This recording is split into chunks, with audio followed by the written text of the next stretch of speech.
ልሳነ ግዕዝ ቋንቋ መግባቢያ ነው። ኢትዮጵያዊ ቋንቋ ነው። ሃይማኖታዊም ቋንቋ ብቻ አይደለም። ኢትዮጵያዊ ቋንቋ ነው። ኢትዮጵያዊ ቋንቋ ሚስጥር ባይኖረው ኖሮ ፍሬ ባይኖረው ኖሮ ጀርመን በዩኒቨርሲቲ ውስጥ አታቋቁመውም ነበር። ቻይና በሀገሯ ውስጥ አታቋቁመውም ነበር። በዩኒቨርሲቲ እንዲሰጥ አታደርግም ነበር። ቋንቋ ህይወት ነው። ቋንቋ ምግብ ነው።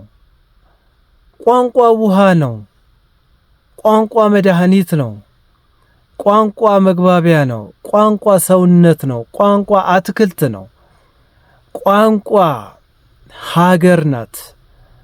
ቋንቋ ትምህርት ነው፣ ዕውቀት ነው። ቋንቋ ፍሬ ነው። ቋንቋ ልጅ ነው።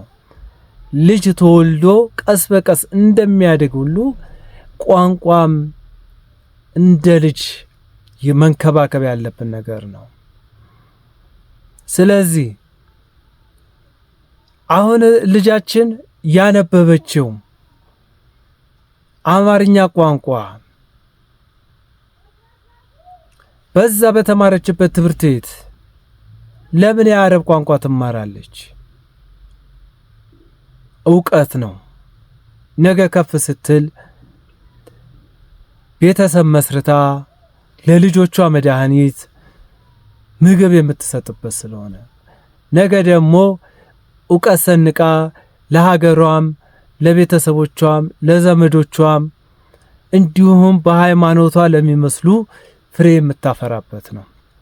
ስለዚህ የልሳነ ግዕዝ ቋንቋ ኢትዮጵያዊ ቋንቋ እንደሆነ በልሳነ ግዕዝ መተት ይደገማል። ቄሶች ይደግማሉ። ቄሶች ዕውቃቢ ይሰራሉ። ኦርቶዶክስ እኮ በየሄደችበት ትሰደባለች። ተረካቢ ስለሆነች፣ አክባሪ ስለሆነች፣ መሐሪ ስለሆነች፣ ይቅርባይ ስለሆነች። ግን በኢትዮጵያ ኦርቶዶክስ ብቻ ነው እንዴ ጥንቆላ ያለው? እንነጋገር ካለን በ85 በላይ ባለው በኢትዮጵያ የብሔር ብሔረሰብ ውስጥ ጥንቆላ፣ ድግምት፣ ሟርት የሚሰራ የለም? አለ። በአረብኛ የለም?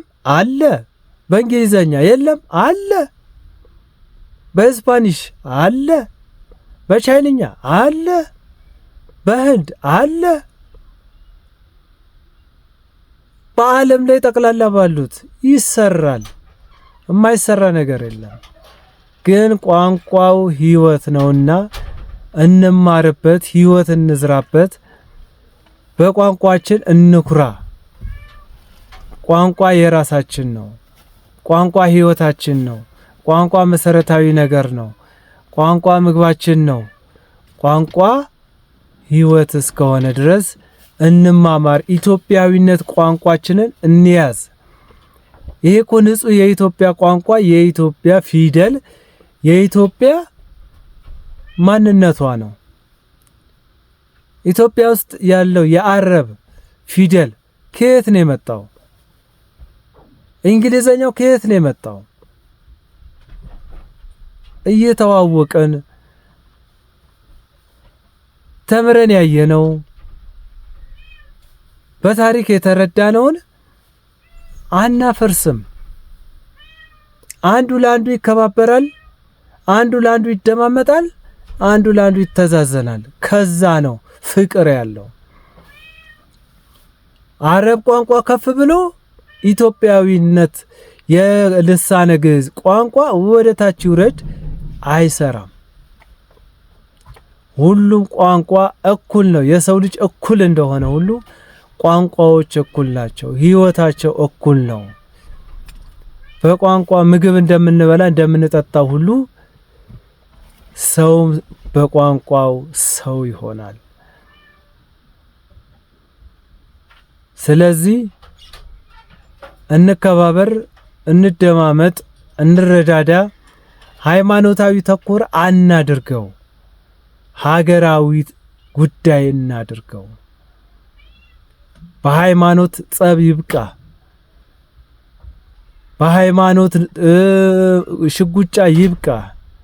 ኢትዮጵያ ኢትዮጵያዊነት የሚያሰኘው ስንከባበር፣ ስንደማመጥ፣ ስንተዛዘን፣ ስንፈቀር፣ ሰላም ስንሆን፣ አንድ ስንሆን፣ ዘረኝነቱ፣ ምቀኝነቱ፣ ተንኮለኝነቱ ስንተው ነው።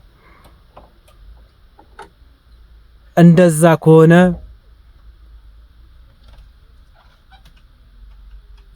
የሁሉም 85ቱም የብሔር ብሔር ቋንቋ ፊደል ሁሉም መማር አለበት። ግን ልታውቁት ልትረዱት የሚያስፈልገው ኢትዮጵያዊነት ፊደል የነበረን ኢትዮጵያዊነት ያሰኘን ብቸኛዋ አፍሪካዊ ኢትዮጵያ ኦርቶዶክስ ይዛ የቆየችው የልሳነ ግዕዝ ፊደል በዓለም ላይ ብቸኛዋ ሀገር ተጠርታ ያለች እሷ ብቻ ነች። እሷን እናክብራት። ሃይማኖታዊ ሽጉጫ ይብቃን።